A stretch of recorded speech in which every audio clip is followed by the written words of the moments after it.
All right. All right. All right. All right. All right. All right. All right. All right. I'm just talking because sometimes live streams have a delay. And one moment. Whoa, we're a personal. Okay. I play with my hair a lot. I don't need both of these. Just one of these for the microphone. That looks weird though.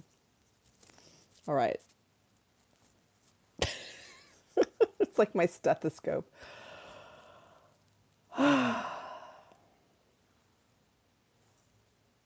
Happy Hump Day.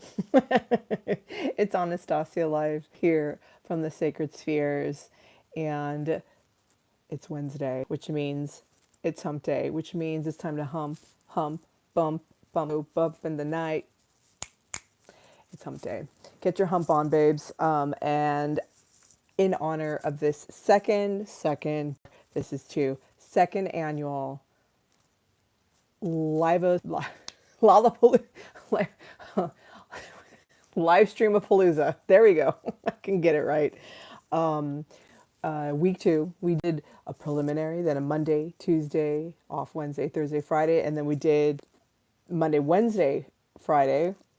Wait, is this week two? Yeah, this is week two. I'm like, are we in week three already? I don't know where we are. This is week two, yes.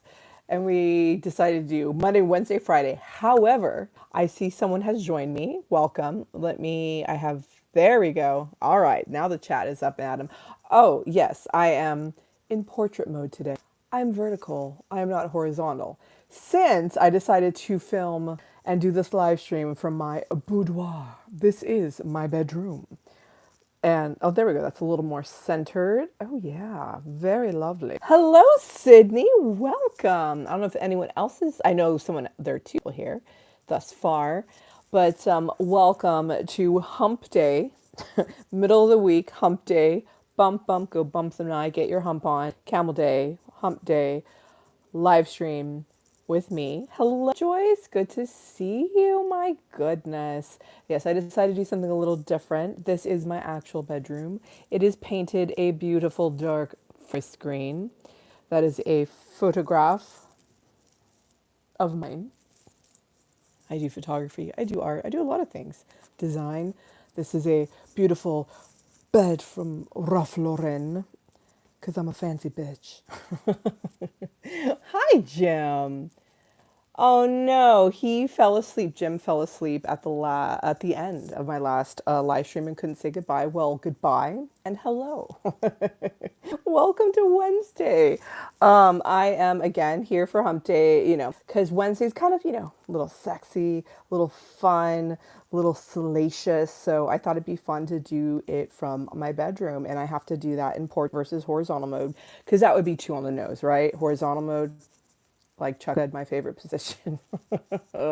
Chuck will not be here today. Chuck is busy enjoying his life on this gorgeous, gorgeous early summer day here in Hollywood. He's here in spirit. He will watch the live stream after the fact, but he will love probably us mentioning things related to all the things he loves. But anyway, I'm looking over here because it is our happy hour,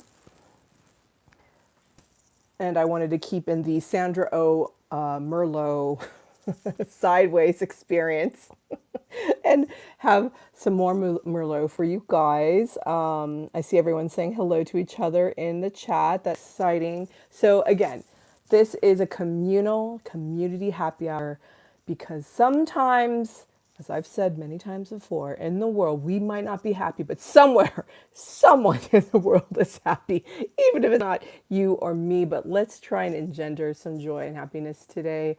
And do that through some playful, sexy, silly talk. But cheers. Here's our happy hour, whether you're having water, air, you're in deep meditation, doing a mudra, you're listening for some reason, you're drinking some type of Coke or Sprite or tea or medicinal mushroom blend, whatever your chosen vice or chosen health imbuing substance. Cheers. You are loved, Thank you for being here. So cheers. Here's to our happy hour. Yay. And this has become my kind of like work uniform for you guys because I'm WERK. I'm working it, but not really. This is actually, I call this my robe dress. It's almost the fabric of a robe, but it's got a kind of sexy vibe, and I like that. Why not? I just wash my hair. It's all fresh and still very frizzy and fun for you guys. Hello. I was considering things to launch our conversation with, and I'm thinking ways, right? Last Wednesday, it's kind of like a sexy, the hump day, something silly, funny, and kind of sexy. Like last week, it was sort of like celebrity crushes that we've had when we were younger. And for me, celebrity crushes unexpectedly I met later in life that I would have never expected meeting. That kind of, the French word bouleversé, just like slapped me upside the head and kind of just knocked me over unexpectedly. Chuck would say got knocked over with the crystal sledgehammer. And yeah, so that's what I was discussing last week. And since also I want this to be a little bit about self-help and, ways that we're taking care of ourselves. Oh, by the way, I'm going to put a pin in that. I just want to turn to the fact that Joyce is having ice water, which sounds fresh and lovely. I have ice water also in my hydro flask right next to me. Having also a bottle of ice cold water. Cheers. Whatever you're drinking. Cheers. Sydney, coffee just home from work. Oh my God, put your feet up. Enjoy. Thank you for joining us. That's such an honor. Andy is possibly not here. Yeah, Andy. He did mention happy 4th of July, because and the 4th of July is Friday. Maybe he has 4th of July plans today in the next few days. So I don't know. By the way, folks, Friday is the holiday. I kind of blanked that Friday is the 4th. I'm a little bit disoriented in time and space right now, but I will not be doing a live stream on Friday. So this will be our last of the week until next Monday, because the 4th, it is insane in Hollywood on the 4th of July.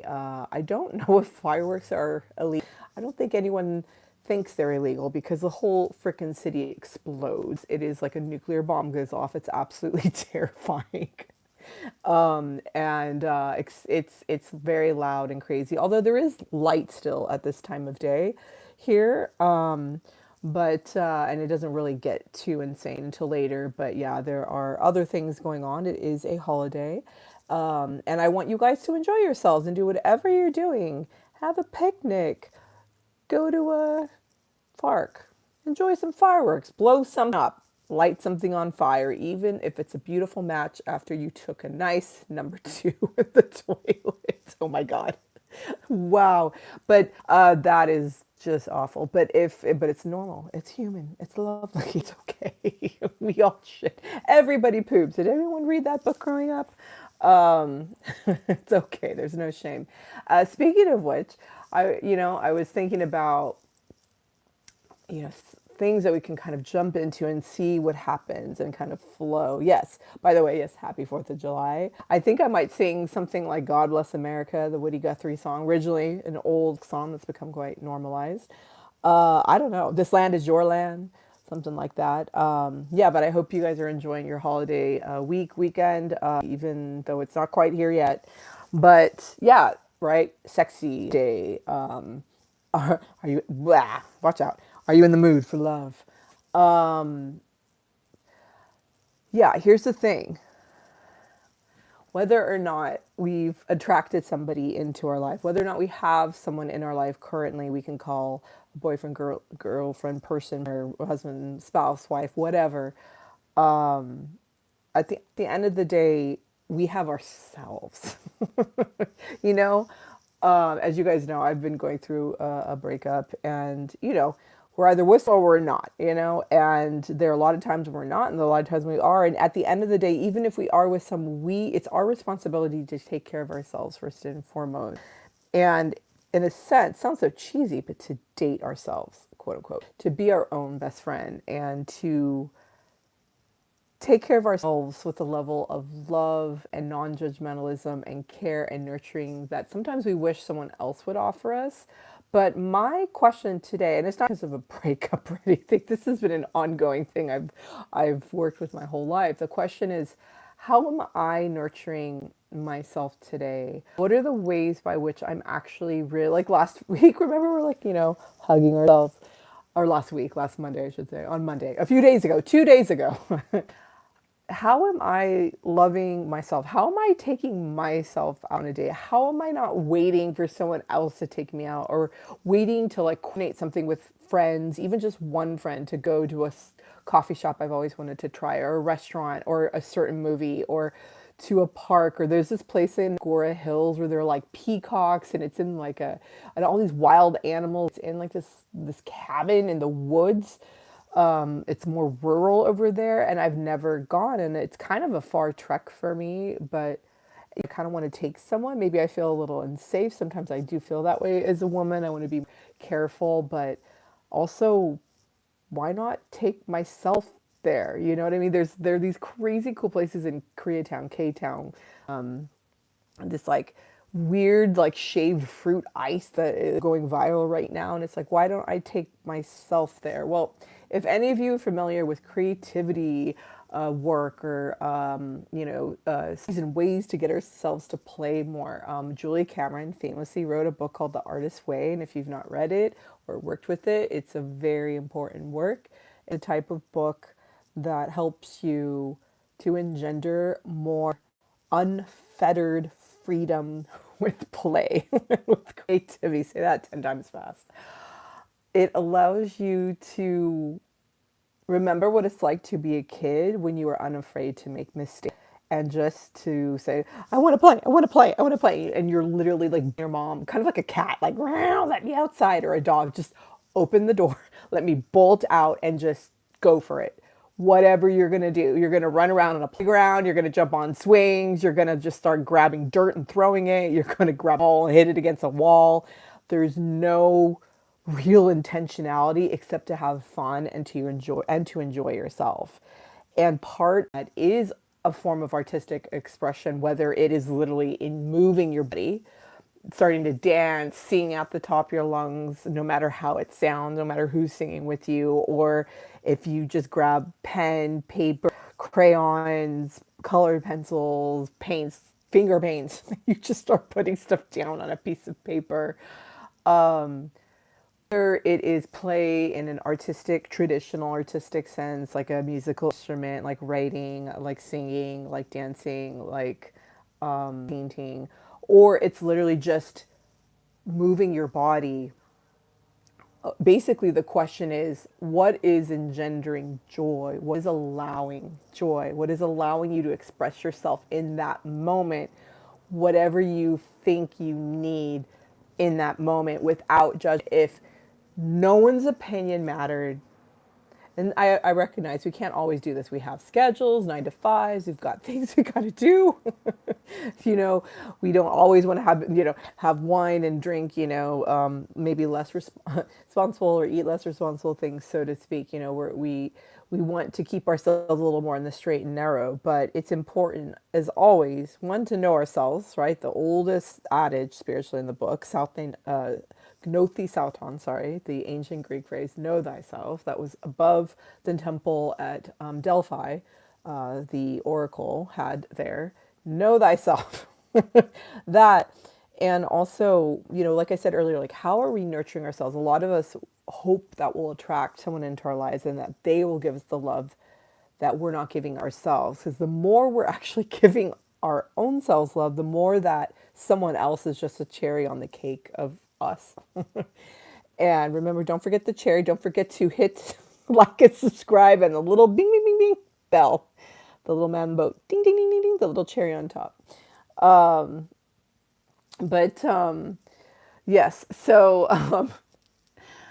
yeah, the question is, what is it that actually I want to do? And there are a lot of people who see themselves more of artists and sometimes aren't creating, and they get really frustrated. And the thing with the Artist's Way and how it's helping you think more as a child and feel liberated and free to make mistakes and just run out the doors and play.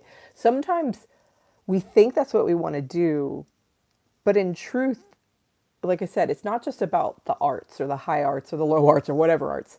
It's about how we want to play, how we want to show up in our joy. And that is something that shifts in every moment, excuse me, every single day, and something we have to check in with ourselves about. Like I was about to say earlier, or was en route to saying, is if no one else's opinion mattered, like if we could do whatever we wanted, and I recognize sometimes money might be an issue, but if we could do anything we want in this moment, what would it be? And sometimes if you really just sit there and like ask, like, what do I want? Sometimes we're like, I'm tired. I want to sleep. Well, sleep. Why not take a nap? Well, what, like occasionally, it might be, yeah, I want to go on an adventure. Or I do want to do art and I want to just do something I've never done before and just see what happens with it. And know that I don't ever have to post it. I don't have to sell it. I don't have to care that it's going to make money or not.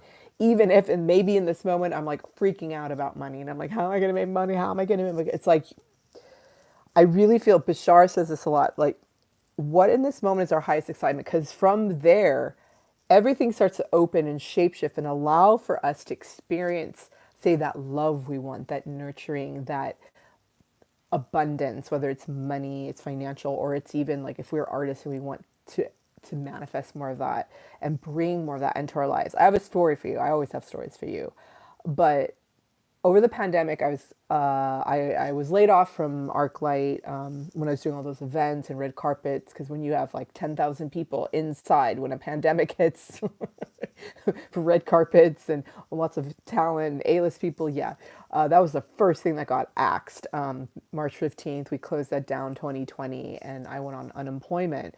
But that was exciting for me because I actually hadn't been able to focus full time on my art, all the different things I do, writing and singing. And I love the art of walking and being in nature. And I really wanted to make a living off my art. And I tried for a long time over the pandemic to do that. And it didn't quite work very well. I went into deep debt. And it was really disappointing because I felt I was following my highest excitement. But I realized that I really wasn't at times, and that I genuinely really did love working with the public and working in and adjacent to the Hollywood industry. But there was a moment where I didn't have a job yet. I didn't know what to do. I was really frustrated and everything was negative, all my accounts. I had like, I think $7, maybe $10 at most in my checking account. Honestly, I think it was a little bit less than 10. So I'd almost know my credit. I only had one credit card at the time, maxed out, no savings, like maybe a penny just to keep it open. It was rough.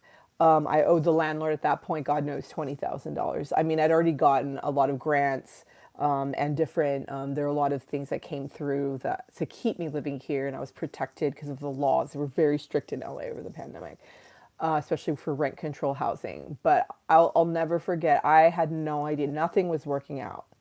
And I knew this basic spiritual truth of like when you leap the net catches you. When you follow your highest excitement, that sort of aligns you with a level of joy that attracts more joy to you, right? As you give, you receive. As you take those steps in a direction that really that nurture you, it's almost like life nurtures you back. Other people see that, recognize it, and give that back to you. And yet it can be so hard to do that. But I will never, ever forget. In this moment, basically, we'll just say like $8 at most, my name. That's it. And no job, like no income coming. I would just every so often sell a Quentin Tarantino poster because I had that movie merch, or once in a while a painting. Once in a while I'd get like a cat sitting gig. It was just so slim. And I was basically living off miracles. Occasionally a family member would donate money or something, or a friend. It was rough. It was very rough. I was trying very hard to make this work, my websites, whatever, and I knew something needed to change. And I remember feeling, you know what really sounds exciting to me in this moment is getting a matcha tea latte from this really fun little coffee shop near me where I love going. It's out in the outdoors. It has little fairy lights, trees, so cute. And I didn't know even what I was doing. I'm like, this makes me feel so excited to go there. It's like a happy place. Before my dad died, we would go there, and it's my neighborhood haunt. And I'm like, you know what? I'm gonna do this. It's all the money I've left to my name. All the money I've left to my name. But I'm gonna do this. I'm gonna trust that more is coming. Money is like the ocean. It goes out, it comes in. It goes out, it comes in. I've had a lot, I've had little, I've negative, too much. Negative, too. It's just all over the place. Your credit score goes down, it goes up, it goes down, it goes up. And I'm like, you know what? This is what I feel like doing. And when I made that decision, I was so excited.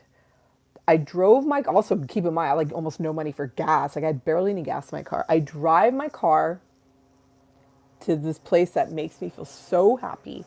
I park and I'm walking, I'm about to go across the street to where this little coffee shop is when I hear people saying, Anastasia, Anastasia. And I'm like, what's going on? And it's two friends of mine I used to work with at ArcLight. Well, rather, I should say it's a wife and then the husband. I worked with the wife. And they were like, come over here. And I sat down with them. They were at a restaurant across the street from the coffee shop.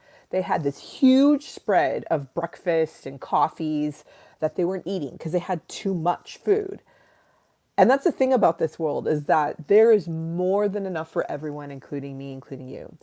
And that I literally lived out that principle that there is no lack in that moment.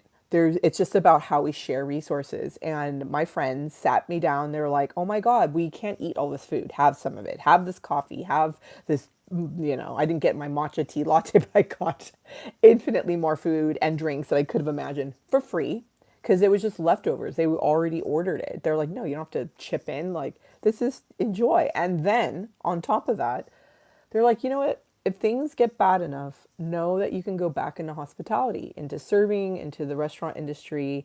In fact, one one of the two people there, my friend I work with in the at the ArcLight, she said, I work for the Roosevelt and I'm a server there. And yeah, it has its problems, so does everywhere. But if you need a recommendation, I'd be happy to try and get you a job there. At least get you in the door, get you into an interview.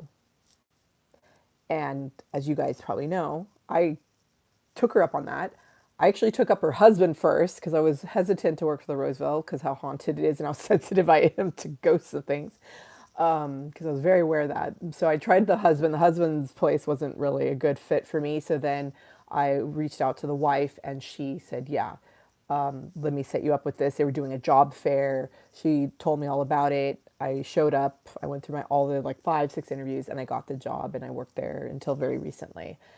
And all of this from me trusting truly that all my needs will be met, that I'm okay in the here and now. It's okay to choose what really is exciting me in this moment and to follow that instead of pain and penury and punishment and suffering. And when I did that, all these doors opened like that. It it was extraordinary. It was an amazing moment. Not only did I not have to spend my last $7, $8 on that matcha latte, but I got coffee and food and other drinks and a job offer that I ended up taking. And I made a lot of money at my job and had an amazing time for as long as I had the job. And it's a story that I love sharing because it's it really put into practice. If anyone again follows like Kyle Cease or the Law of One or Course in Miracles, where there's great love, there are even greater miracles. When you really operate from a place of love for yourself, love not in a people think of that as so selfish. It's like, well, it's the concept of if I don't put that oxygen mask over my face first, I can't help anyone else around me. Even if it's your daughter, your son right next to you, you got to put that mask over your face first before you could put it over their face. And from there, when you make sure that you are taken care of, that you are nurtured, that you are in joy, when you radiate that, that is infectious. That creates more bounty, more joy. It radiates more life. And that, to go back to what I was talking about, is of like play and art and how are we nurturing ourselves? How are we dating ourselves? The Artist's Way by Julie Cameron, there are two main principles. One is the morning pages and one is the artist date. And the artist date, I'll speak to that first. Every week, one time per week, you have to take yourself out on a date to do just what I said. For those of us who aren't in the habit of choosing our joy, because we do have so many responsibilities, or we're deep in the hole financially, or whatever the F is going on, it's a way to basically retrain your nervous system and brain and to unlearn a lot of what society says that we need to do, especially in the United States, of just work till you die, work till you drop dead of a heart attack, or you have a stroke, and just go, go, go, sacrifice, sacrifice, sacrifice. It's, and then and artists are like, why am I not creating enough? Why am I not doing what I want to do in the world? Why is my life just like spiraling out of control? How are you taking care of yourself? And this is a way to do that. And it doesn't have to involve money. It could involve like a offer, like one, you have to pick a day to do it and a time. And then you want to try and find somewhere to go and do. Like she even says, like go to like a junk shop where it's like they have like joke stuff and like rubber chickens and googly eyes, like those eyes that like go boing boing boing, and you just try on stuff. And like even like a daiso, we have, it's like a Japanese kind of like tchotchke cheap like dollar store type place. It's a chain. It's a little bit nicer than like a regular dollar store, and they have weird fun things, like even just to like walk through it. You don't have to buy anything, just see what they have and see what speaks to you, and just like, they have like weird looking stuffed animals, or like, yeah, like weird eyeglasses or things that you can like try on, or even like different types of pens, or like art supplies that they let you sample, or even just walk through a Trader Joe, have a sound, like it's just see what happens. It doesn't necessarily have to be literally like taking yourself to a concert or out to dinner, but it can be. And the funny thing about that is, maybe not even funny, challenging thing is that when you make that date, you'll find that other people want to meet. Like you're like, okay, Friday at 8 p.m., I'm going to take myself to go see this movie that I've been wanting to see that no one's available to see. I'm going to take myself out to that. And then you'll be surprised because you'll get like a call from a long lost friend who's like, are you available Friday night? And you're like, and then you will so quickly renege on your date. I swear to God, you have to really like, it happens every time when you commit to this, like all of a sudden, like people come out of the woodwork. Like you go from feeling alone and like not like really being enjoyed to suddenly like, oh my God, where all these people are showing up. Because guess what? You weren't needy for once. You were desperate. You were like, I'm so sad. Why am I not living my life as I want to? And just like focus on something that could bring that, and you don't really need anything. That's when people do start reaching out to you. But that's even more reason to hold fast to your date and know with yourself, and know that I'm not going to lose out on these opportunities with other people. I'm not going to basically believe in scarcity. I'm going to believe not in lack, but that there's more than enough for me, more than enough that's there for everyone, and that will come back to me. That if I have to say no to certain things to hold fast to a commitment to myself, that there are going to be other things that are a big yes. Because if someone really loves you and really wants to be in your life, if you have to say no at some point, then and they can't handle it, then that's not someone who really be in your life. You know what I mean? I have completely ignored the chat for the last few minutes. Let me get back through that. I got, thank you, Jem, for saying you're proud of me. I don't know if you're proud of me or Joyce or someone else. Thank you. Joyce was mentioning multimedia art. Oh my God, yeah. I am so about multimedia art. Oh, Sydney said that's amazing and very inspiring. Thank you. And Jim agrees. Thank you. Yeah. I, I had to learn a lot. Oh my gosh, so much when I was going through the pandemic. Because, oh, how personal do I want to get? Well, let me have a sip of this. Cheers to that story and to what happened. It's a really beautiful story. Not to pat myself on the back, but I'm very grateful that I practice what I preached. Because I've been in so many different spiritual communities, and I've done so much inner work, right? So much therapy, so much reading, so much of all of this. But it's quite another thing to be in different. Like I was in Jack Kornfield's his meditation group, his sitting group. He's a very famous Buddhist monk who worked with Ajahn Chah, has become more of a transformational speaker, but even a meditation group that's more Buddhist oriented. I'm not Buddhist per se, but absolutely a group where you sit in silence and you receive like beautiful oh, there's a firework. Beautiful teachings from someone who is a master at his craft, wow, and his art and his spiritual practice. Amazing. I was in Kyle Cease's community. I was in Jacqueline Faye Hobbs' Oracle Girls community. A couple others as well. Just really trying to communities I hosted myself, and I was really trying to, as they say, do the work of being in meditation, doing yoga. In fact, I went through, I think for like 2 years, I had no wine, I had no coffee. I was really, I was basically in a form of a monastery at home. I've always wanted to go on retreat into a monastery, a nunnery. I'm a woman after all. And even like in like Hindu style, like in a cave in India, I really wanted to do that. I've often felt called to the priestesshood, is that word? And but that's not fully, that's part of what I do. You know, my ministry, so to speak, is going to be very different. I'm going to be wearing a dress where you can see cleavage. I'll be having wine. Because I've learned in my life, I can pendulate to extremes. I get too austere and I don't understand balance.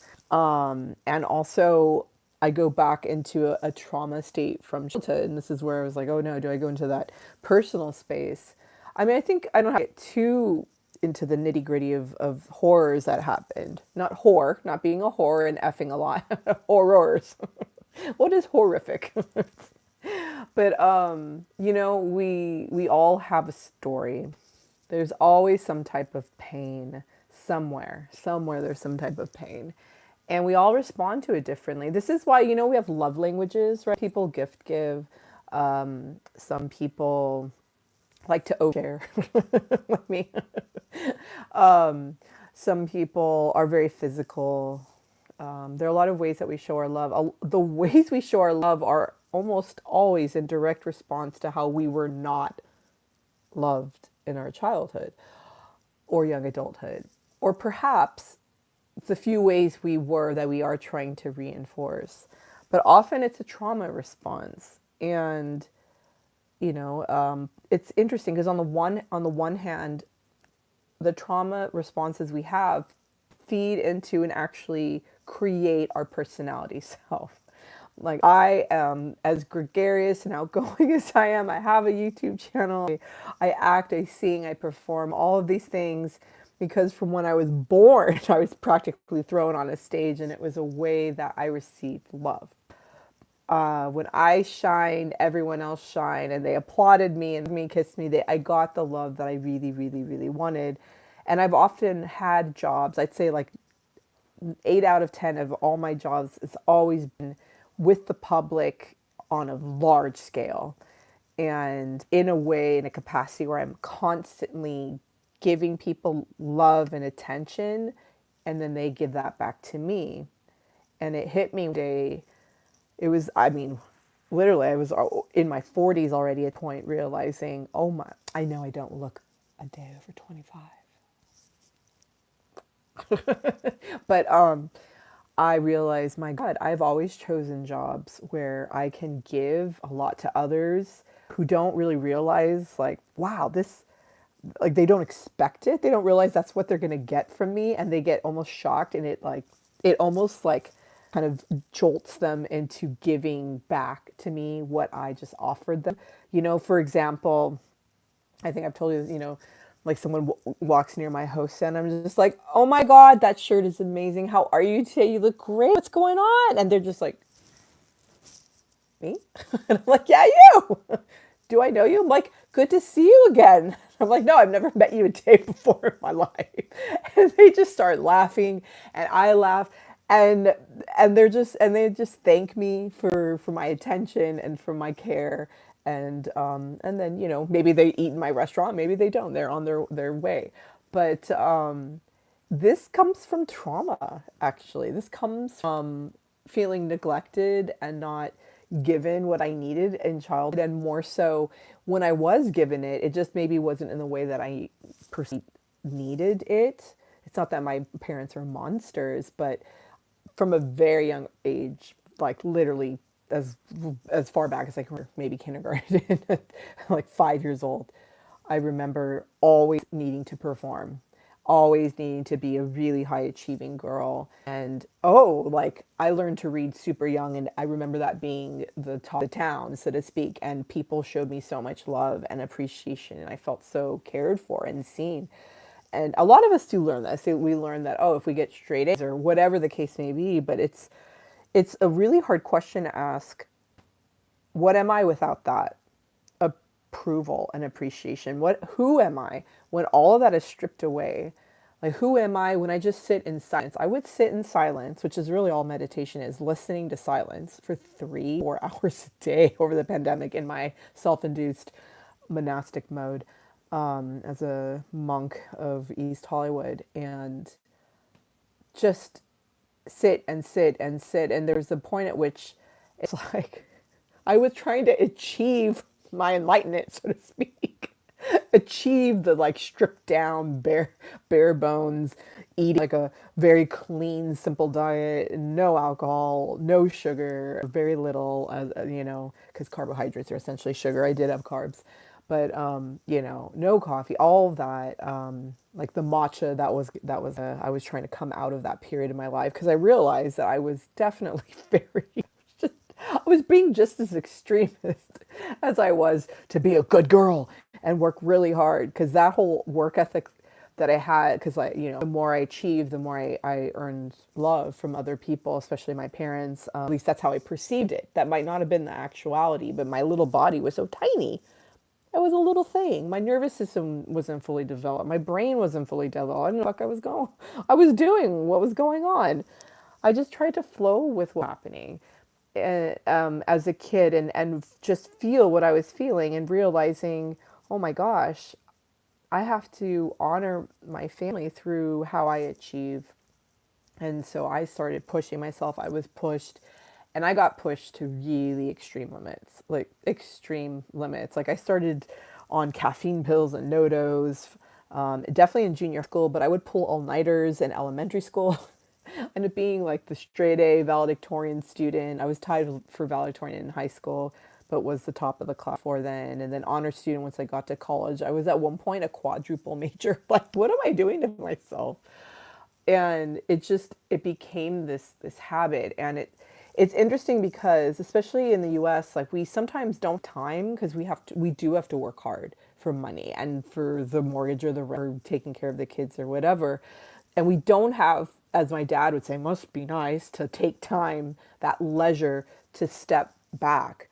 But it's so essential. Like if we don't take moments to step back and just ask some questions and probe a little more deeply and just be quiet, turn the phones off, turn the TVs off, stop trying to chase something, and just stay quiet and just listen and just let ourselves actually ask why the fuck we're doing what we're doing. And the bigger question is, like, what do we really doing? Like, what's the thing, like if suddenly you had a terminal diagnosis, or your mom died, or your dad died, or your spouse died, or your child died, those horrific things we don't wish happened, but sometimes it takes that, but spurred into action to do something that's actually what we want to do. I had a friend who suddenly thought he had cancer, and it terrified him, and he realized he really, even though it didn't feel very sexy, he wanted, speaking of sexy hump day, he wanted to be a coder, like learn computer engineering, not graphics, computer languages. I mean, it affects computer graphics. Maybe it's behind the scenes thing, because he used to be someone who wanted to be a rock star, a musician. I used to be in a band, and he also is a great writer, and he wanted to be like a Bukowski, kind of like, write drunk and edit sober, famously, like, I think that's the way, sorry, who would say that?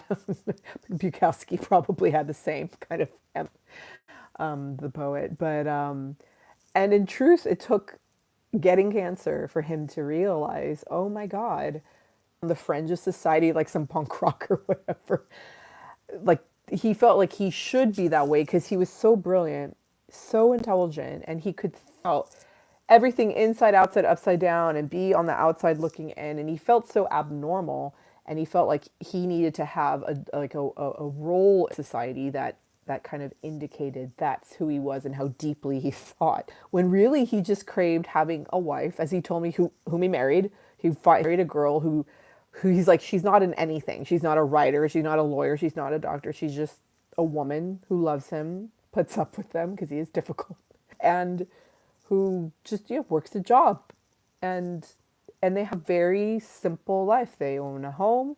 He does his computer coding. He's learned a few new languages, computer languages, and they don't have children, but they just it it was interesting. I think we have a lot of pride and ego connected to leaving a legacy, quote unquote, and also each have a right to do whatever in the flying fuck we want. Like I think of Tupac famously, Tupac Shakur, who for some reason just needed to start creating a work. Like he had already been doing rap and music, and he just started pushing himself. He couldn't explain it. Other people would be like, "Oh, dude, like chill out. Like, we need to be like, let's be more balanced, be more in equilibrium. You're stressing me out, man. Like, what the hell's going on here? Like, dude, pass the blunt to Tupac over there, And he's like, no, I need to do this. And he created an insane body of work before he was killed.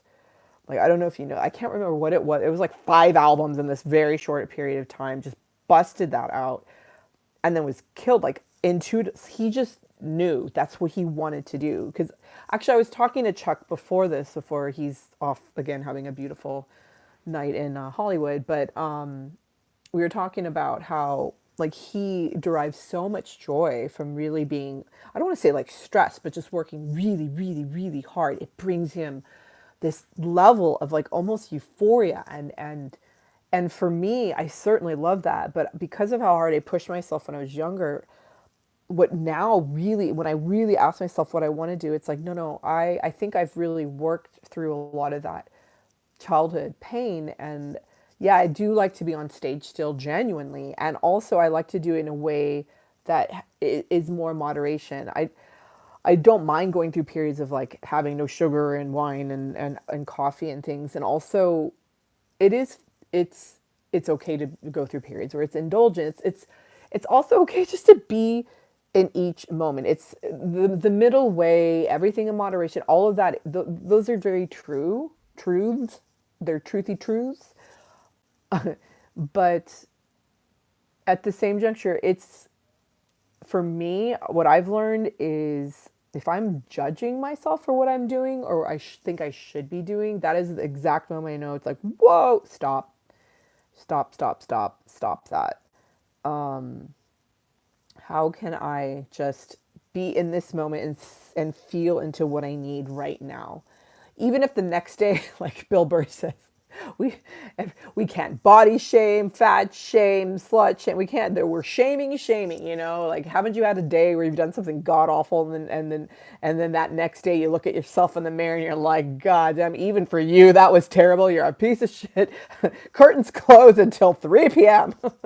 I don't want to look at you, and you shame yourself. And sometimes we do have to judge ourselves. At the end of the day, it's what I'm trying to get to is forgiveness, love. Like, how do we actually love ourselves? It's how do we accept ourselves radically in every single moment? Not like, oh God, I need to lose weight. I need to do this. Like, no, what do I actually want in this moment? Because when we focus on what we actually want beyond the bullshit of all the shoulds, you're going to should yourself to death. Should yourself to death. Beyond all of that, beyond what you think your parents want or don't want. And for me, definitely it is compounded because I come from these ancestors who were all killed off, and like I'm the first to have any opportunities in America, and like there's all this pressure on me, that kind of like immigrant complex of, are you a doctor, a lawyer, an engineer? No, then you're a disgrace. Like that certainly is there. That was there probably about more 20 years ago. Now it's just the residual from the deeper trauma. But at the end of the day, again, it's like, where am I in this exact moment? And That's going to be different from the moment that just passed, the moment that's coming. But if I stay true to this right here now, even asking questions like if I suddenly got the cancer diagnosis, or if fill in the blank person who should never die dies unexpected in my life, you know, when all that proverbial shit hits the fan, what would I actually do? Why can I not do that now? Why do I have to wait? Because there's no guarantee, folks. Like, this isn't a talk to be morbid, but we have no idea what's going to happen. You know, like, I didn't know I was going to lose my job at the Roosevelt. You know, I was conscious that things didn't feel right to me.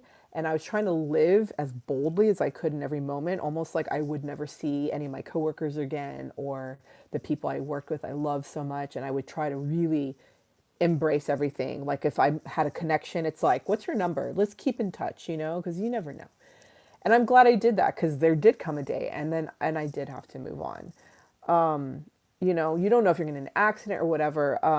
It's so critical to celebrate what you have in every moment. Be so grateful for what you have, even when like you wake up and you're like, I guess I'm happy I woke up because everything else feels like shit, like hot flaming fucking garbage.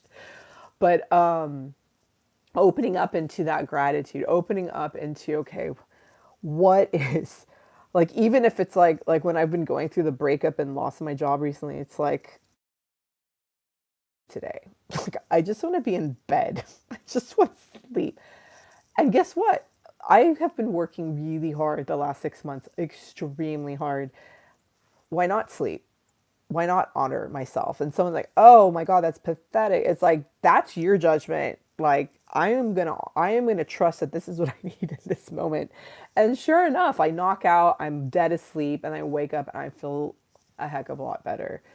It's like, if I'm not, like, this is my opportunity to rest. If I'm not going to take it, when the hell am I going to take it? Like, I literally forcibly had people leave my life. They're like, my ex is like, goodbye. My job is like, goodbye. It's like, well, if I'm not going to rest now, when the hell am I? And similar to trauma, a lot of the times in life, you know, there's certain things that we've been through in our past that haven't healed. So we create situations over and again, whether it's like a particular boss who's like really abusive or a person we're dating, or, you know, a roommate situation, or there's a situation we keep repeating over and over and over. It's like the same type of person. Who the hell is this reminding me of? Oh my God, here's my mom again screaming at me. Or avoiding me, not wanting to talk to me, and being an avoidant and a dismissive. Oh my God, why do I keep attracting this? And it's simple because we haven't healed that part of our lives. But even beyond that is, well, why haven't we healed it? Because when that shit was happening, whatever it was, daddy was a drunk and wasn't there for me.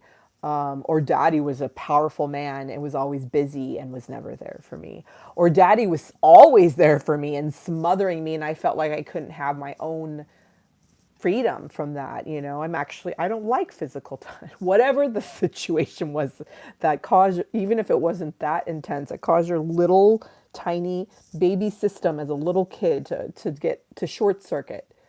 Whatever the heck it was, something happened, and you keep recreating things.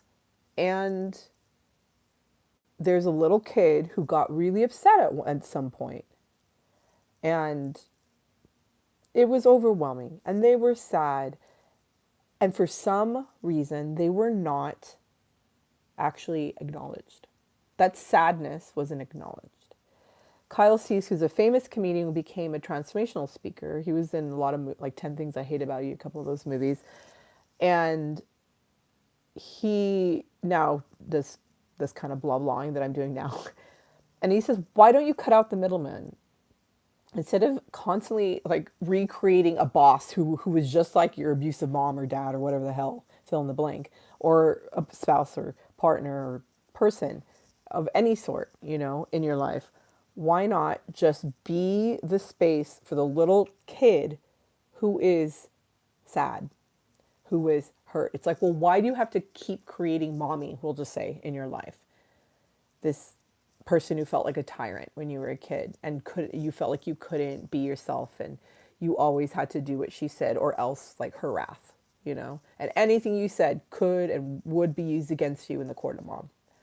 So why do you keep recreating that? It's like, well, because when I was little, or when you were little, when we were little, we were so overwhelmed by what happened, and hurting and hurting and hurting, and we weren't acknowledged in that hurt. We weren't allowed to be seen. We weren't allowed the space to articulate, I don't like this, I don't want this, and I don't know how to say that, because if it's your caretaker, who's going to care for you? That's really scary. We can't really stand up to our parents, and even when we're older sometimes we can't, because sometimes our parents don't have the bandwidth to have that conversation, or even they don't have maybe the emotional maturity, because a lot of us have come from really, when we do become parents, we had our own shit we had to deal with, and we haven't fully healed it. Then we have kids and we're projecting all our garbage onto them, and we just keep perpetuating the cycle. But why don't we just stop for a moment and spend like 30 minutes a day in silence, listening to silence, and listening to that kid inside of us that keeps trying to, basically, it's like a tantrum. It's like antics. Like they're like, pay attention to me. I just gave you another abusive boss who replicates exactly what mom did, because that whole pain of what mom did is still in my body. Our bodies are our bodies that we were born into. So everything that's happened from when we were born till now, guess what, is still held in the body. So if anyone's familiar with somatic experiencing, or even forms of dance therapy, movement, like when you do so, or even yoga, like they say you hold a lot of emotions in your hips. I've taught yoga before, and I do a lot of yoga myself. When you start to do things, emotions start to come out, because all of that's happened to you. This is the same body, right? You were born into this body. The shit that happened to you at 2, at 15, at 22, at 35, at 65, at 95, whatever. It's still here in your body. And it needs to be seen. Until it is seen, it will be getting your effing attention. And the bigger the issue, the more it's going to want you to see it. So why wait until you attract another bad dude, guy you're dating, girl you're dating, boss, whatever, like weird situation with the landlord or housing situation, whatever the situation, why not just sit and let the kid speak, your inner child? One of the reasons Kyle Cease and his community is so successful, or popular, I guess is a better way of putting it, and impacting is an even better way of putting it, is because he wants you, kind of like that thing that like what would I do if I found out I was dying in 6 months? Like, what would I actually do with my life? Why not do that now, right? What would I do if, like, I knew that my mom is dead, right? And I have to like completely change or whoever the person is, right? Same with, okay, I keep recreating a situation of like how I like had no money, the pandemic, of scarcity, or of an abusive, avoidant, dismissive person in my life. Like, why do I keep recreating this, keep recreating this? And it's clear. It's like, wow, this is my mom. Well, what happened? Who, I feel a lot of emotion saying that. Like, well, what, because these are very real examples. Like, what happened to me in my childhood that where my mom did this thing, and I keep reliving it over and over and over again. And it's like, oh, because I can't acknowledge it. Why can't I acknowledge it? Because I don't want to shame my mom, because she worked so hard. My mom had a really challenging childhood herself. She was raised in this like cult, basically. It's this closed community that goes back thousands of years. They barely survive with their lives coming here. And my mom was born here, but she was born fully into the community, couldn't leave it, had to marry in, was forced to do that, or she would lose her birth and death right. She couldn't be buried with her family if she left the community. It's like the Mennonites, like the Amish, like the Scientologists, maybe. And there is a cult-like aspect to it, but it's also really just an ethnic religious community. My mom had no opportunities that were, so to speak, American. It was a very hard life because she was such a talented woman. She's she's still alive, but she doesn't have the life that maybe she could have had. She was an amazing track athlete. She ran like the wind. She was very tall. She was drop dead gorgeous. She really loved history. She wanted to be an Anglophile. She wanted to be a professor. She wanted to just continue her schooling, and she was not supposed to. She was supposed to marry someone in her community as young as possible, make a home, have children, and she did that. She did what was honorable. She did what was right, but she was angry. She was sad, and she wasn't very happy in her marriage, and she took a lot of this out on her kids. She didn't mean to, but there was that part of us that couldn't admit that what she did hurt us a lot, scared us a lot. But when you don't admit that because you want to protect your mom or dad, because you want to be a good person, and it's really hard because you'll keep recreating a situation. And I keep recreating people just like her who can't give me the love I need, who dismiss my feelings, who avoid me, who literally push me out of their lives, like my ex literally just did a month ago. It's so sad. And it's like what I was saying, how like Kyle sees is so impacting because he asks you, like, what's the thing that you really feel? And it's like, mommy didn't love me. And it's like so hard to say because you're like, everything in you is like, no, it's like my mommy wasn't like an abusive, like she didn't beat me. It wasn't like she wasn't some crazy drug addict, alcohol. It wasn't like some big deal. But Kyle's like, he would remind us, he's like, he gave an example of this. He worked with a client where the client had like an ice cream cone and like was with his mom, and for some reason the ice cream dropped on the ground and he got really sad, and he looked up and his mom was nowhere to be found. Not because the mom abandoned him. The mom just, like, I don't know, paused for a moment, and like the kid couldn't see the mom, but there was like a minute that passed, and it was long enough to register in his nervous system that when something bad happens, even as stupid, so to speak, or silly as an ice cream falling to the ground, and your mom is nowhere to be found, and it's only a minute, but when you're like 5, it's so overwhelming to your body that you don't know how to handle it, and it registers as this abandonment and this neglect. And it could be something that small and, so to speak, minor, let alone if it is something more major. And it creates these like patterns and programming that we start to react to, and then we literally create a personality self out of that, and different things we do that really impede our lives later on. And it could be something so almost fucking sounds pathetic, you know, because we always expect like, oh no, if I have trauma, it's, you know, mine doesn't matter if it's just, if it's, you know, not like Precious, you know, in that fucking movie that's just horrifying, like holy shit. And it's when we can actually admit, like I said earlier, like admitting, like, how can I take myself on a date? How can I nurture myself? How can I choose my joy? How can I, you know, do something that I actually want to do without having to wait for someone to die or myself to be on death's door? Can I actually admit these deeper pains inside of myself that I have, that I wish, that I really know are true, but I feel afraid to say because it, for some reason, it seems like I'm a bad person.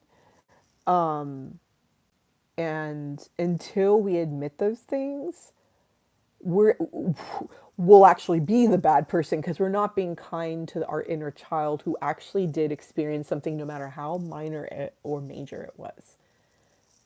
And in seeing hundreds and hundreds of people, like when I was in Kyle's community and other communities, especially when I was at Pacifica, which is a depth psychology school, and listening to stories, it doesn't have to be something major, but there are things that, there are patterns that we have that really keep us from,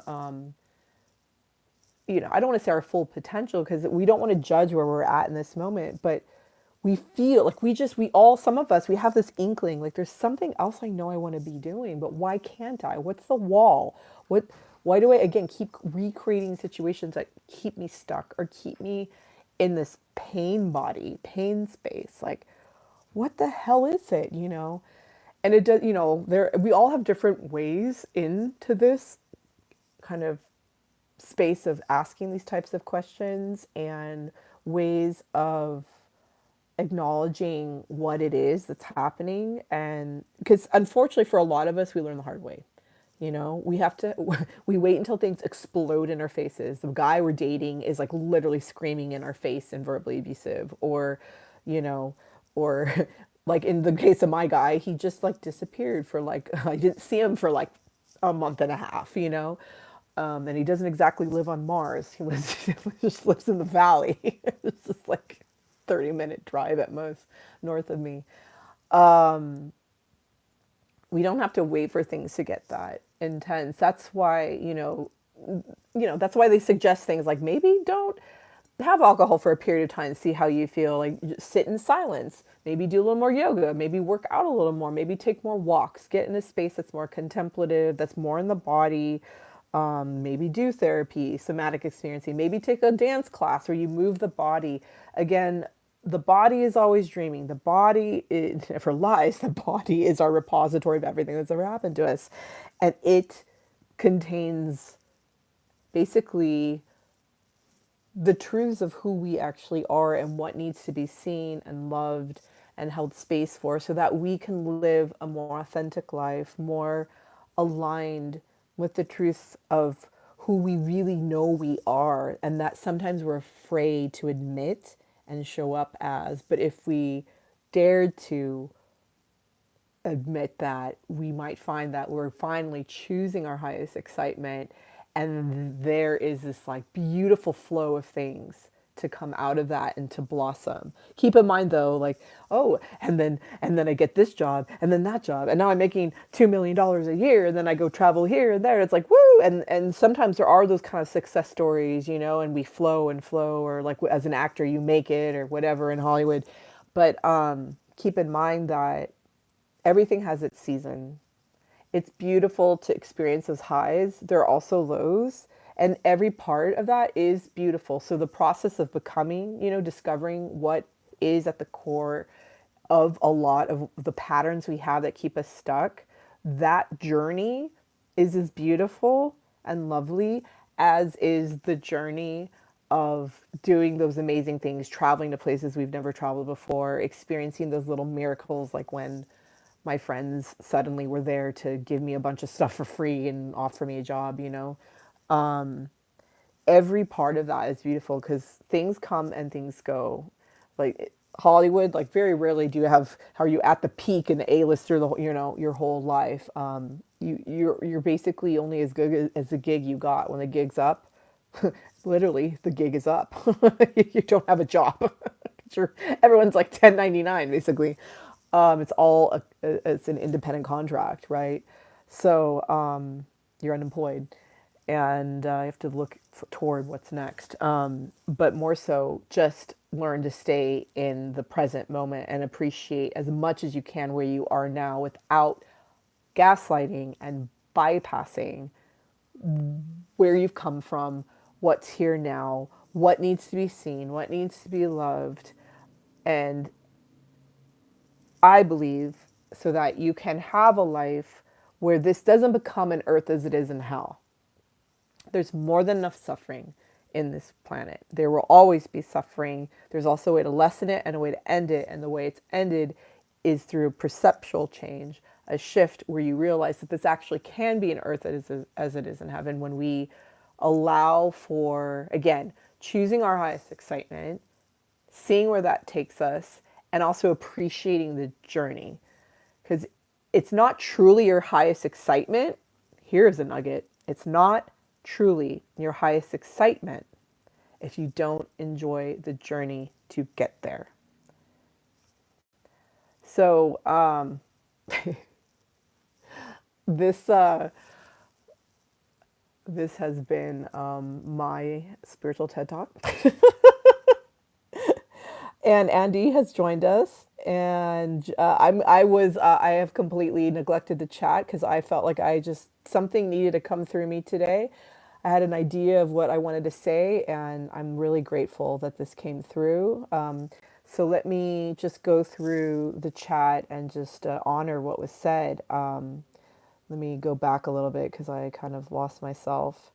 Let's see here. I didn't lose myself. I found myself in a flow, but I lost myself, the self that like reads the comments. Again, thank you for being proud of me, Jim, and thank you for loving the story. Thank you again, Sydney, for what you said. That was amazing and inspiring. Oh my God, how sweet. sweet. Chuck offered a quick hello from the Hollywood Bowl. Oh, I didn't mention that that's where he was. So yeah, Chuck is at the Hollywood Bowl treating himself to a beautiful.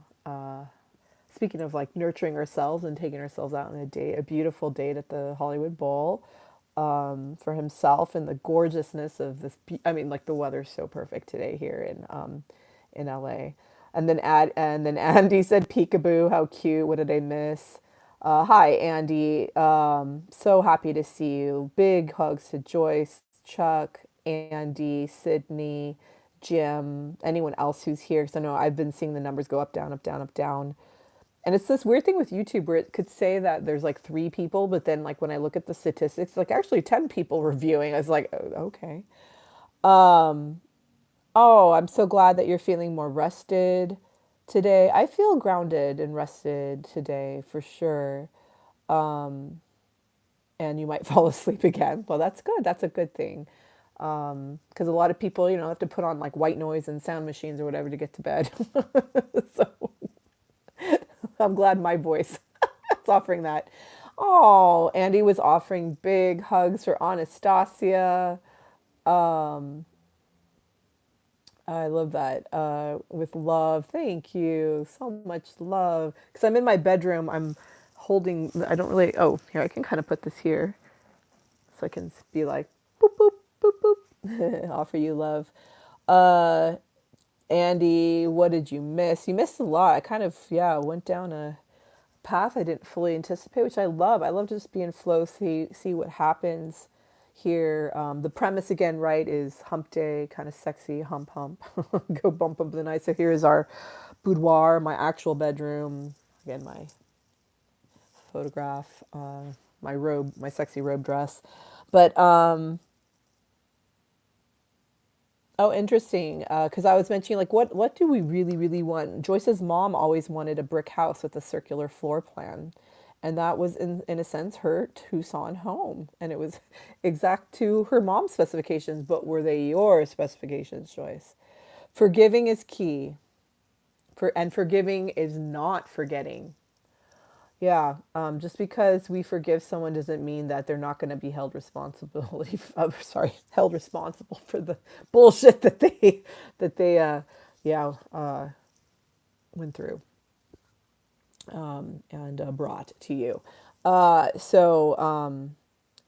a lot of people think, well, if I forgive them and they acted up like that, like you don't want to forgive them. But forgiving is all about you releasing any connections or ties to the situation that was incorrigible, ungodly, unbearable, sometimes absolutely horrifying. I mean, something really extreme or something, again, more minor. But if we, yeah, we have to forgive so we take the monkey off our back. It doesn't mean that they're not going to be held responsible, that we're going to forget what they did or didn't do. It doesn't mean that we have to tell them every time that they messed up. Again, it's a process though too. When there's something really big that's happened, like I know I let go of things, forgive people, and then it comes right back into my head. I'm like, fuck 'em!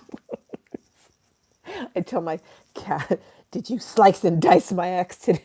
Did you go through a dream? Did you haunt my ex's dreams and give him a little slice on his cheek or something?" I'm like, "Oh my god, what's wrong with me?" No, I forgive you. Oh shit. Yes. Andy said he'd be right back. Joyce mentioned synchronicities. Yes, definitely like that story, this beautiful synchronicity, my friends. Jim is congratulating me, saying I did great. He enjoyed my spiritual TED talk. Uh, Saying amen to some of my things. Yeah, forgiving yourself. Whew, that's a whole other thing. That's a hard thing. Like if it feels like when you have to forgive you, I want to speak to that for a sec. I know we're over an hour, but I kind of like what everything that's happening right now. It's really beautiful. Yeah, very happy you're here, Andy. I'm gonna just briefly, while I remember, we're not gonna meet on the 4th of July because it's a holiday. A lot of us have family, friends, obligations.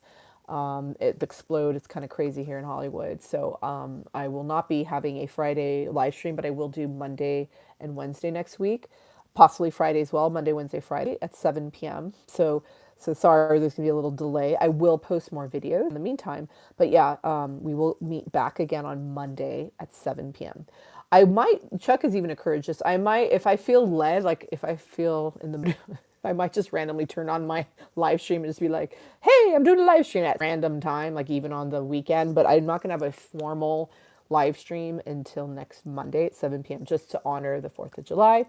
But back self love, back to yeah, what Sydney said, which is really important. I can't just let that comment hang there. I believe forgiving yourself is braver and so very necessary. Yeah, sometimes when you realize you have to take responsibility for your part in something and admit that you did something wrong. It can be so freaking hard when you feel like you're giving and giving and you're such a good person and you really work so hard to be such like over the top hard to be a good person when someone else in your life who's just a complete like a literal asshole. Like what are you doing? And but the thing is like we have to sometimes take, not sometimes, all the time, we need to always take responsibility for our actions, but sometimes it's just really hard. And one, to forgive ourselves when we've done like when we have to, like for example, like I don't want to speak just generally. I was dating someone who's dismissive avoidant, severely dismissive avoidant, and it comes from extreme trauma. Kid grew up in genocide, a torn country of Uganda, and then went to like London, and then came over here to the U.S. And in the meantime, is the youngest of seven of kids all over the place, like his siblings here, there, and everywhere. One parent was in the UK, one parent's in the US, and he's basically getting raised by nuns. I don't know, at the private school he went to, the boarding school. I don't even know who was raised. Older siblings, larger, so like dealt with extreme neglect. And when you deal with that kind of neglect, even though his mom was in his life, dad not so much, like you start to try and have power over other people because you feel out of control, like you don't really have power, and you'll abandon other people before they abandon you. So, but I was aware of this. I knew who he was. I knew how he was. But then here I am, this person who gives and gives and gives and gives. But to someone who's avoidant and dismissive, they they don't feel comfortable when someone just gives and loves and showers them with love. To me, that's how I want to be loved. I give in the way I want to receive. But I attracted someone who was like my mom, like very avoidant, very dismissive, very much like, woo, the opposite of me. But I had to take responsibility for the fact that I can't make someone love me the way I need to be loved. That's a big one. I always have to love myself first and foremost in the way I need to be loved. And then it's, again, a cherry on top when someone can give me something on top of that. And when I started to give too much to him, he pulled away. And that freaked me out because I don't want to be abandoned. He would rather abandon me before he's abandoned. And it was too much, all that love, and that it almost felt like neediness, like desperation. It felt too much for him, and it scared him. It's too much for his nervous system. And also it was too much for my nervous system for him to be pulling away and not seeing me for weeks on end and not talking to me or returning texts, even though we were together, or calling me and so on. But the thing that I had to take responsibility for is I didn't reel myself in. I kept giving more and more. The more absent he was, the more present I was. And that freaked him out more as much as it freaked me out more. And it was just a mess. And how hard is it to take responsibility for that? Because I felt like I was doing something kind. But in point of fact, it was freaking out my guy. And I need to ask for forgiveness. I have to forgive myself for what I did.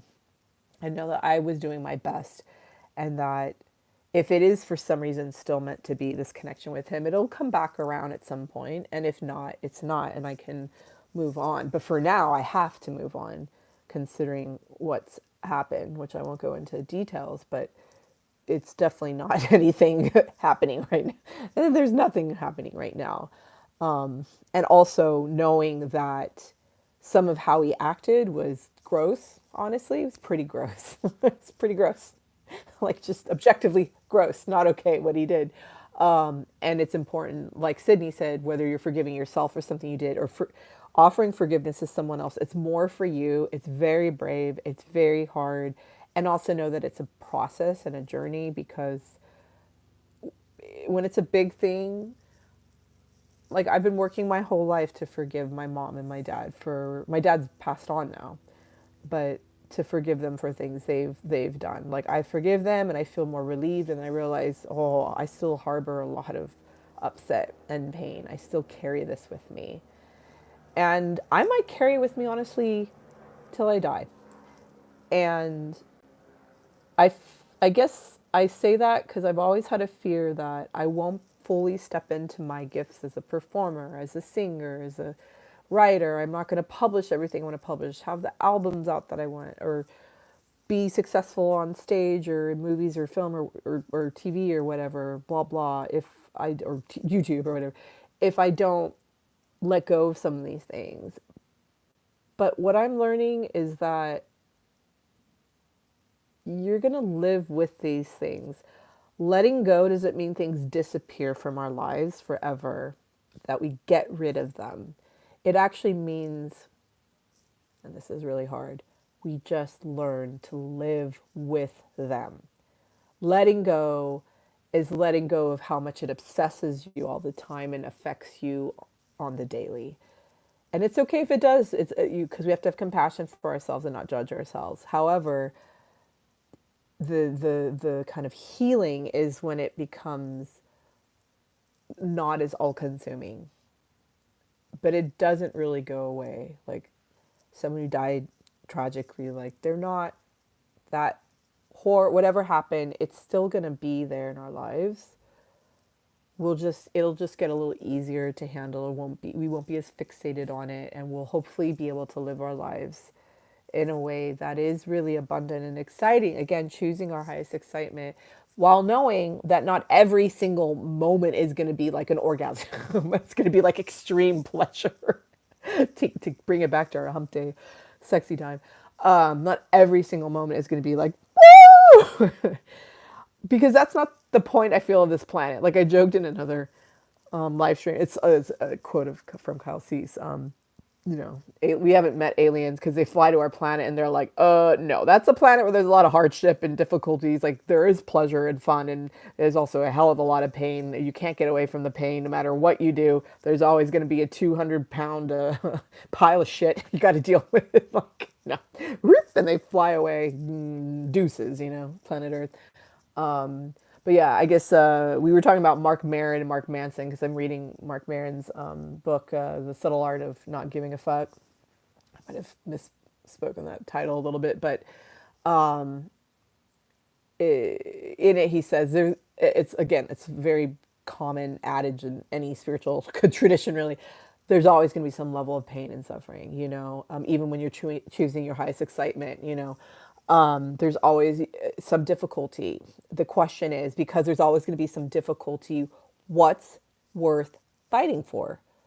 What is worth enduring those difficulties for? Because if you aren't actually choosing your highest excitement, then the process of getting there and being in the enjoyment of, that pursuit, if you will be really painful. Like if there's some fireworks, they're agreeing with me. Yeah, you're going to be in a space of a lot of pain no matter what, but it'll be excruciating and it'll literally be suffering if you're actually not choosing your highest excitement. And I guess I'm fortunate that I've endured some very major things in my life, so I've had to have these things explode in my face younger.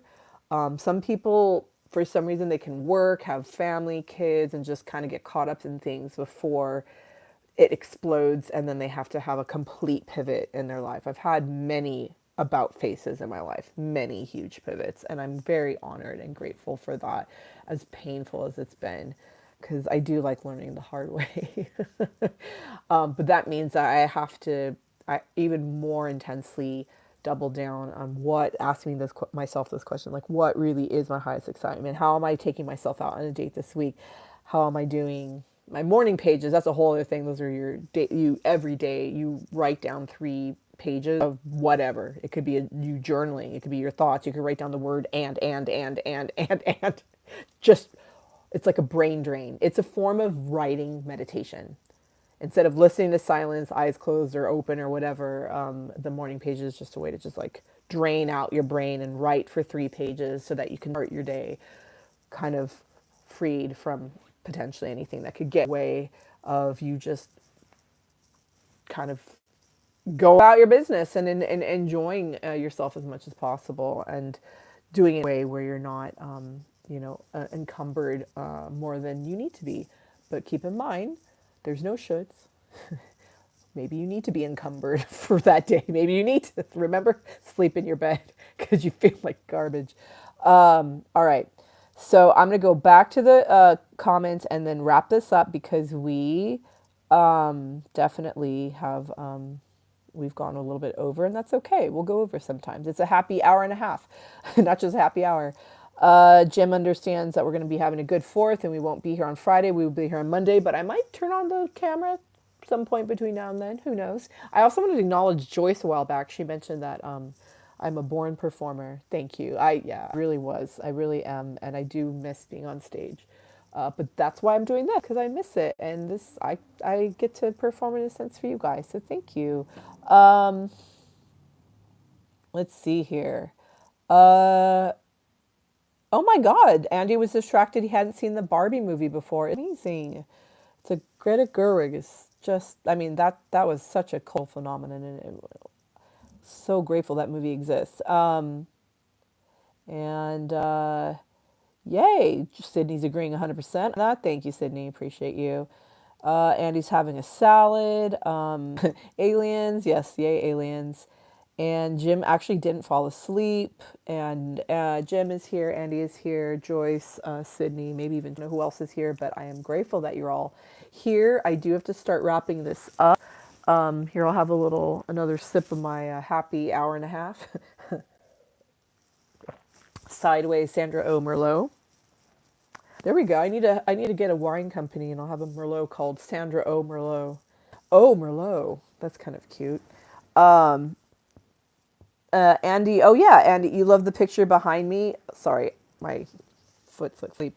This is from Malibu Creek State. I do photography. This was a mistake. Happy accidents are normally how the best things in life happen. Remember, well, then when you studied science, like the Ben ring, like the basis of all organic chemistry, it's a particular shape that comes from a dude had where a snake was biting its own tail. Coca-Cola, that was a mistake. That was like a medicine that someone was creating, and then it turned into this beverage that people have loved to drink.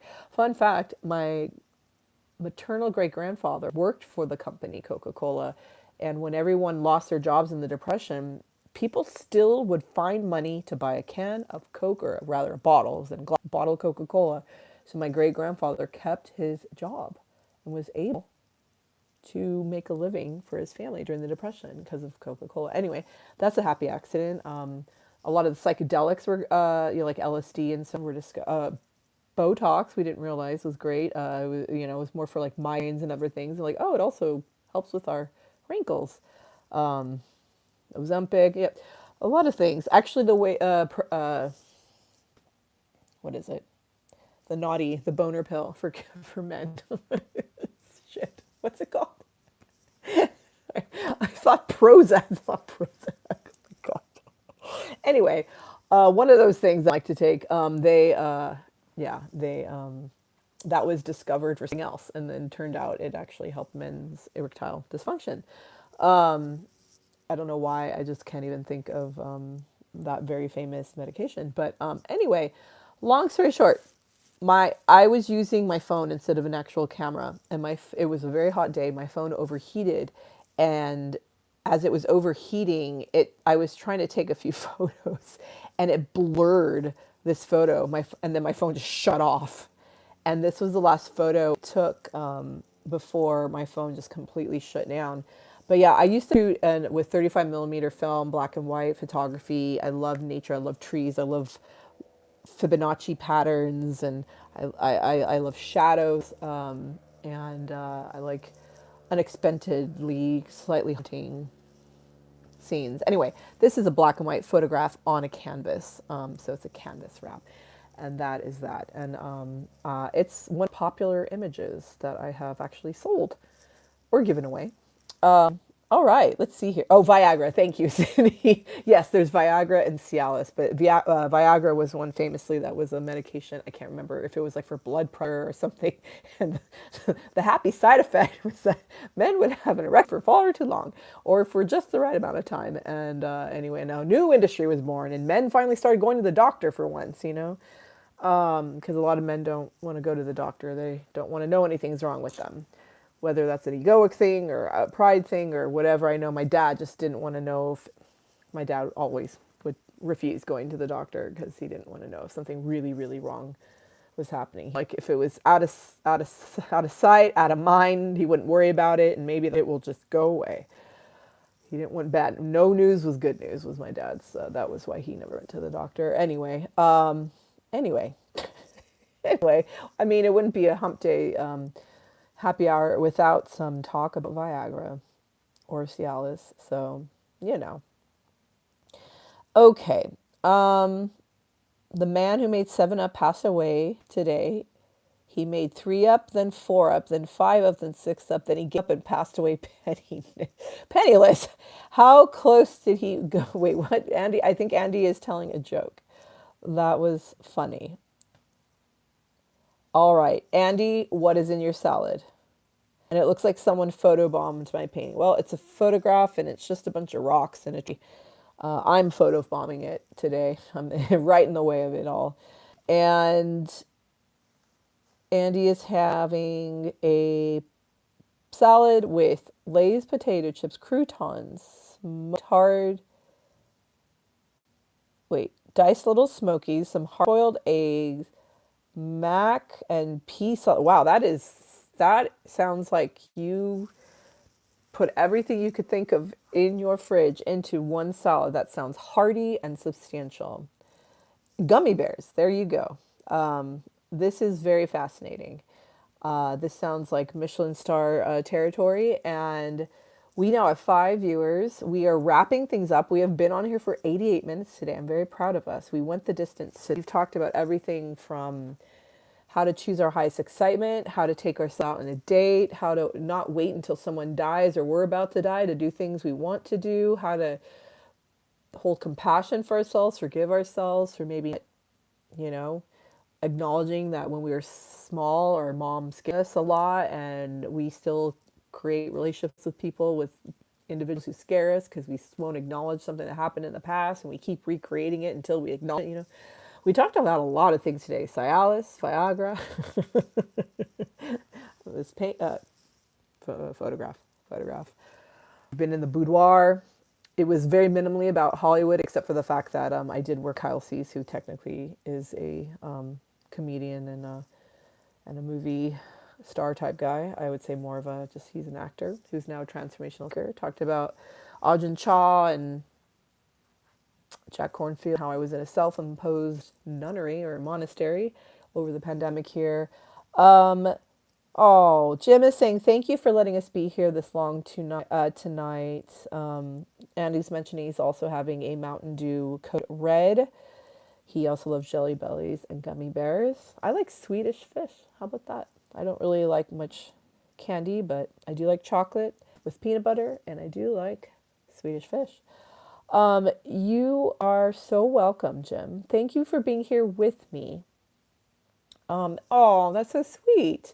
Jim is saying he's very grateful that Andy introduced him to me. Yay. And, oh, wow, that's very kind.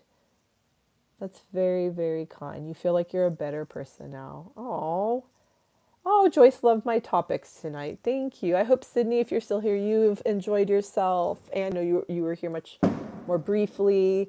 We're people in Hollywood love to blow stuff up, especially on July, and things are already starting to blow up right now. But all right, so without further ado, I just want to thank again Andy, Jim, Chalky opt up today, Joyce, Sydney, who else? Anastasia, Galaxy somewhere. Yay, Jim, Sydney, has enjoyed herself. I love that. Love you, and I love you all. And to anyone who never showed themselves, who stopped by but never showed up in the chat, I know that happens a lot, and that's okay. I love you guys. I'm very happy to have seen you and to have had more time with you today. Jim, me, Andy, Joyce, Chuck, Galaxy, who's over here snoring, sawn logs, Anastasia, my roommate who's out there and about there. Why don't I wanted to sing a tiny little song just the 4th of July. I don't even know the lyrics though. The Woody Guthrie song, or is it Hank Jesus Christ. I will say Hank Azaria. Oh my god. The voice over actor, the comedic actor, Hank Williams. This Land Is Your Land. Who written by originally? Anyway, I don't even know. Hey, good looking. What you got cooking? Well, happy 4th of July. This land is your land. This land is my land. From California to the New York Islands. From the Redwood Forest to the something something. This land is made for you and me. I don't. I should probably learn the lyrics to that. Or how about God bless America, land that I don't know. I am definitely not singing that. I have sung the Star Spangled Banner before live. I think this is all I've got for you guys. Happy 4th of July. I love you very much. Have a very, very safe Hollywood. Have a very, very safe holiday. Please enjoy whatever you do. If you become a pyrotechnic or you just have a nice cookout or barbecue or remember you take yourself out on a date. I love you. Woody Guthrie recorded that. That's what I thought. That's what I said. Yeah. I think for me in songs, I'm not good with lyrics, even my own lyrics for songs I've written. I often just improv. I like to sing. So as long as everyone else is okay with that. Legally, you can't sometimes do that if you're covering a song. But what am I saying? Sometimes, fun fact: legally, you cannot. You have to actually sing the exact lyrics of the song. But this is fun. So, thank you. Yes, Arlo Guthrie's dad. All right, my lovely, lovely people. We will sing more songs next time. I might pop on maybe on a live stream randomly between now and Monday, but not formally. Don't forget to like, subscribe, hit the man in the boat, hit the little tiny ding, ding, ding, ding, ding, ding, the literal bell so that you can get notifications if I do just randomly pop up and go live. Because, I have this community, but I can't always do it. And I certainly want to honor the 4th of July celebration and then just see you guys on Monday at 7 p.m. All right, folks. Yeah, it would be really fun. F. Scott, he did do the Star Spangled Banner, and it is a very impossible, very hard song to sing. So hard to sing. It would be fun to have Jim sing too soon. I called you dinglings. I definitely did not call you a dingling. I'm a dingling. I can't remember any lyrics. Thank you. You'll keep your eye for notifications. And I would love for you guys to sing with me. And maybe, I think I'm going to get a new iPad because I'm not going to be able to sing with you guys because we're going to need to have a similar device, like whether it's laptop, phone to phone, so that we can show up and, like with Chuck, do a split screen. So we'll out. Don't worry. We'll figure out the technical difficulties. We'll have a sing along, and I'll hopefully have either Chuck or maybe Joyce on. I would love to have Joyce on. That would be fun to talk about all things astrological because y'all know a little bit more about me now, and you'll find it fascinating when you know why. This is being a quadruple Scorpio, 6-time water sign, Sun in Scorpio, rising, Moon in Pisces. A bunch of other stuff. Anyway, all right, again, happy 4th of July. Be safe. Have fun, whatever you do. May you not judge yourself if you don't do something fun enough or dangerous enough. May you just enjoy whatever the hell you do and know that you're choosing your highest excitement when you're enjoying every step along the way, even when there is that proverbial shitstorm that happens. So I love you guys. Thank you so much for being here. Happy 4th of July. I'll see you Monday formally at 7 p.m. And in the meantime, maybe I'll go live just for shits and giggles. But until then, happy 4th. Be safe. I love you. And maybe I'll dare Chuck to sing too at some point. We'll have a special soon.